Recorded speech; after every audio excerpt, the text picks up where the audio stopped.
বিপদ আপদ মুসিবত সুখে দুঃখে সর্বাবস্থায় ঈমান নিজের জীবনের সঙ্গী হিসাবে রাখতে হবে। এজন্য আল্লাহ সুবহানাহু ওয়া তাআলা বলতেছে সূরা আনআমের 88 নম্বর আয়াতে আল্লাহ বলতেছে আল্লাযীনা আমানু ওয়া লাম ইয়ালবিসু ঈমানুহুম বিযুলমিন উলাইকা লাহুমুল আমনু ওয়া হুম মুহতাদুন। আল্লাহ সুবহানাহু ওয়া তাআলা বলতেছে যারা ঈমান এনেছে তাদেরকে লাম ইয়ালবিসু, ঈমানের ভিতরে কোনো ধরনের দাগ থাকা যাবে না, কলুষিত থাকা যাবে না, কোনো ধরনের আবর্জনা থাকা যাবে না। ঈমান হইতে হবে এরকম, ঈমানের সাথে কোনো ধরনের দাগ কলুষিত হবে এরকম কোনো কিছু ঈমানের সাথে থাকা যাবে না। এবং বিজুলমিহিম, কোনো ধরনের অন্যায় অবিচার অত্যাচার হয়েছে এরকম কোনো আমলও থাকা যাবে না। উলাইকা লাহুমুল আমনু, তাহলে ওই সমস্ত ব্যক্তিরা নিরাপদে থাকবে, ওয়া হুম মুহতাদুন, এবং তারা সৎ পথ প্রাপ্ত হবে। এবার আসে ঈমান। আমরা যে আল্লাহর উপরে বিশ্বাস করি, প্রথম কাজ কি? কার উপরে বিশ্বাস করতে হবে? আল্লাহর উপরে বিশ্বাস করতে হবে। দেখেন, এই পৃথিবীতে মানব জাতির ভিতরে এমন কিছু মানুষ আছে, অথচ মানুষকে আল্লাহ বানিয়েছে আশরাফুল মাখলুকাত, সৃষ্টির সেরা জীব। কিন্তু এই সৃষ্টির সেরা জীব, এই জীবের ভিতরে আল্লাহকে বিশ্বাস করে না যে এইরকমও কিছু প্রাণী আছে না নাই? কথা বলেন না, আছে না নাই? তাদেরকে কি বলি? নাস্তিক। তাদেরকে আমরা কি বলি? নাস্তিক। অথচ মুসলমানের ঘরে জন্মগ্রহণ করেছে। আমার মনে হয় যে মানে আমার চিন্তাধারায় আল্লাহর সৃষ্টি জগতের ভিতরে মানে মানুষকে তো আল্লাহ সৃষ্টি সেরা বলেছে, কিন্তু আল্লাহর সৃষ্টি জগতের ভিতরে সবচাইতে নিকৃষ্ট প্রাণী হচ্ছে এই নাস্তিকগুলা, ঠিক কিনা? মানে আর এগুলা যে আকল জ্ঞান, এদের যে বিবেক বুদ্ধি, মানে কত যে বলদ মার্কা হলে নিজেকে নাস্তিক হিসেবে পরিচয় দেয়। কারণ যে হিন্দু বা খ্রিস্টান বৌদ্ধ, সে তো কোনো না কোনো ঈশ্বরে বিশ্বাস করে, সে মনে করে ঈশ্বর একজন আছে, অথবা ঈশ্বরের প্রতীক হিসেবে কোনো না কোনো পূজা করে। কিন্তু নাস্তিকগুলা মানে আল্লাহ আছে সেটা বিশ্বাস করে না। এই জন্য বলতেছি এরা আল্লাহর সৃষ্টি জগতের ভিতরে সবচেয়ে নিকৃষ্টতম প্রাণী। কেন প্রাণী? যেমন আপনি যদি কোনো নাস্তিককে প্রশ্ন করবেন, যখন কোনো নাস্তিককে প্রশ্ন করবেন যে তারা মনে করে যে যেটা দেখি না সেটা বিশ্বাস করি না, কিন্তু পৃথিবীর কোনো নাস্তিক আজ পর্যন্ত যে মানুষ তার দেহের ভিতরে একটা রূহ আছে, প্রাণ আছে, এটা বিশ্বাস করে কি করে না? মানে সে যতই নাস্তিক হোক, কিন্তু তারে যদি আপনি প্রশ্ন করেন যে মানুষের ভিতরে, যে তোমার শরীরের ভিতরে, তোমার দেহের ভিতরে বর্তমানে প্রাণ আছে কিনা, রূহ আছে কিনা, সে কি অস্বীকার করবে? স্বীকার করবে। তো রূহ তো দেখে নাই, রূহ তো চোখে দেখে নাই, দেখছে নাকি কেউ? পৃথিবীর কোনো বিজ্ঞানী ডাক্তার রূহ কোন জায়গায় আছে এটা বলতে পারবে? বলতে পারবে না। তারপরও সে যেটা দেখে নাই বিশ্বাস করে। এবার প্রশ্ন দেখেন, তাহলে রূহ বানাইছে কে? আওয়াজ দিয়ে বলেন না কে বানাইছে? সেটা তো এই নাস্তিকেরা যে প্রশ্ন করবে তাদের মাথায় যে ঢুকবে না। আল্লাহ কিন্তু 1400 বছর আগে কোরআন নাজিল করে বলে দিয়েছে, ইয়াসআলুনাকা আনির রূহ, হে নবী আপনার কাছে নাস্তিক মার্কাগুলা সে প্রশ্ন করবে রূহ কি? কুল আমিরি রব্বি, কার আদেশ? আপনি বলে দিন রূহটা হচ্ছে আল্লাহর আদেশ।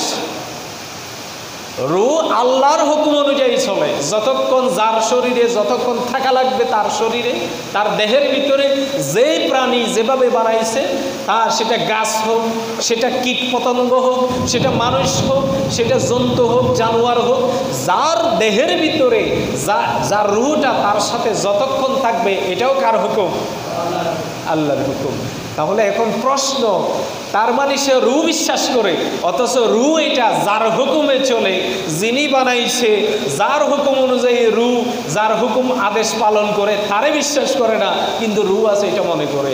করে কি করে না? তাহলে এইগুলা কি বলদ মার্কা জ্ঞানী না? কথা বলেন না?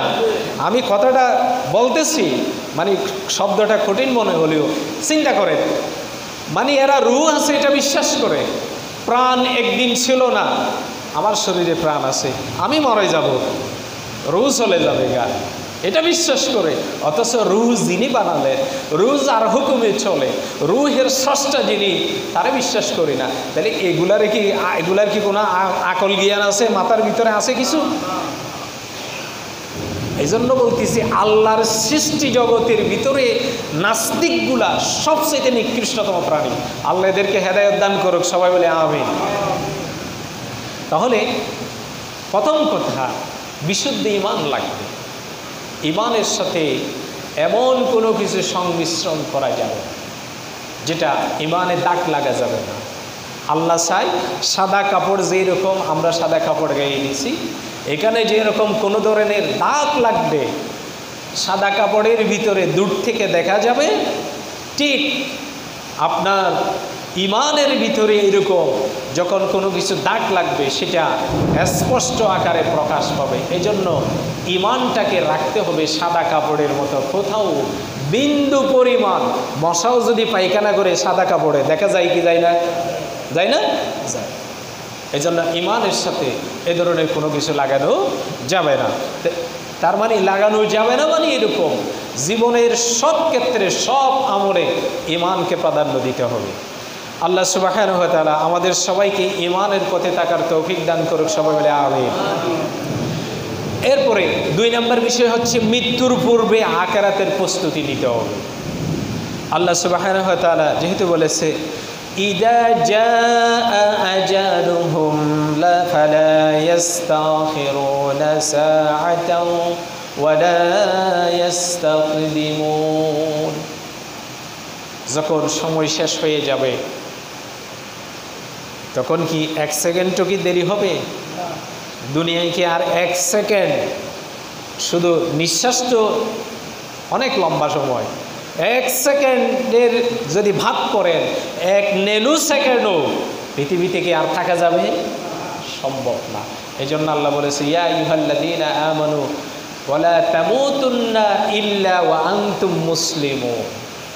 হে বান্দারগণ, পরিপূর্ণ ঈমানদার না হয়ে, পরিপূর্ণ মুসলমান না হয়ে মৃত্যুবরণ করো না। কার হুকুম?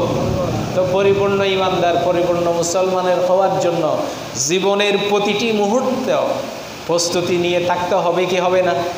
হবে। কারণ এটা কোন সময় আসে কারো কাছে কোনো হিসাব নেই। এই জন্য আল্লাহ সুবহানাহু ওয়া তাআলা প্রত্যেক মানুষকে তার ঈমানের উপরে জীবনের সব ক্ষেত্রে, সুখে দুঃখে, বিপদে আপদে, মুসিবতে ঈমানের উপরে অটল থাকার জন্য বলতেছে। হযরত আলী রাদিয়াল্লাহু তাআলা আনহু এক হাদিসের ভিতরে বলেছেন, ওয়াকালা আলীউন ইরতাহালাতিদ দুনিয়া মুদবিরা ওয়া ইরতাহালাতিল আখিরাতু মুকবিলা ওয়া লিকুল্লি ওয়াহিদাতিন মিনহুমা বানুন فكونوا من أبناء الآخرة ولا تكونوا من أبناء الدنيا فإن اليوم عمل ولا حساب وغدا حساب ولا عمل। আল্লাহ সুবহানাহু ওয়া তাআলা রাসূলুল্লাহ সাল্লাল্লাহু আলাইহি ওয়াসাল্লামের প্রিয় সাহাবী জামাতা হযরত আলী রাদিয়াল্লাহু তাআলা আনহু বলতেছে যে ইরতাহালাতিদ দুনিয়া মুদবিরুন, আমরা যারা দুনিয়ার পিছনে ছুটতেছি, অথচ দুনিয়া মানুষের ফ্যাশনে চলে যাচ্ছে। ফ্যাশনে মানে যিনি মৃত্যুবরণ করেছে সে কি আর দুনিয়াতে আছে? তাহলে দুনিয়ার জীবন শেষ। এরপরে ওয়া ইরতাহালাতিল আখিরাতু মুকবালা, আর আখিরাতের জীবনটাই তার জন্য সামনে। কেন বলেছে?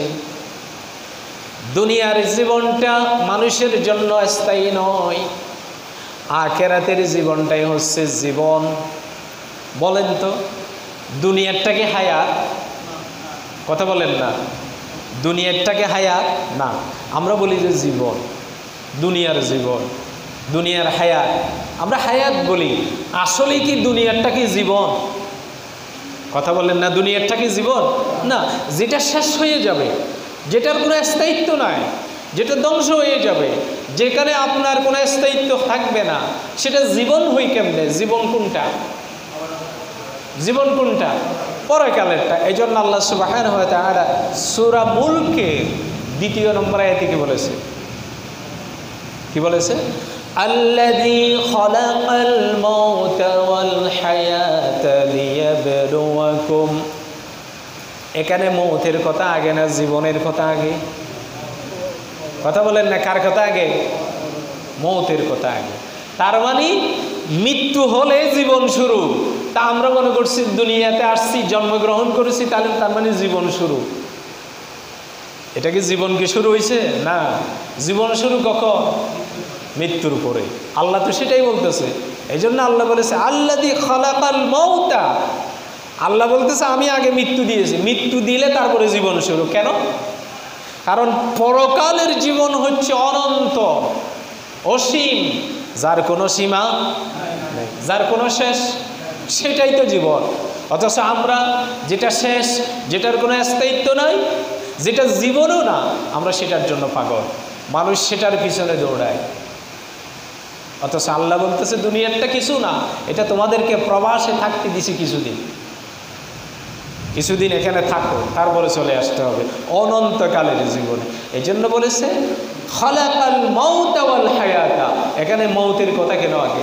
তার মানে মৃত্যু, মৃত্যু দিয়ে জীবন শুরু। এখন আমরা মনে করি কি মৃত্যু হয়েছে তাহলে জীবন শেষ হয়ে গেছে।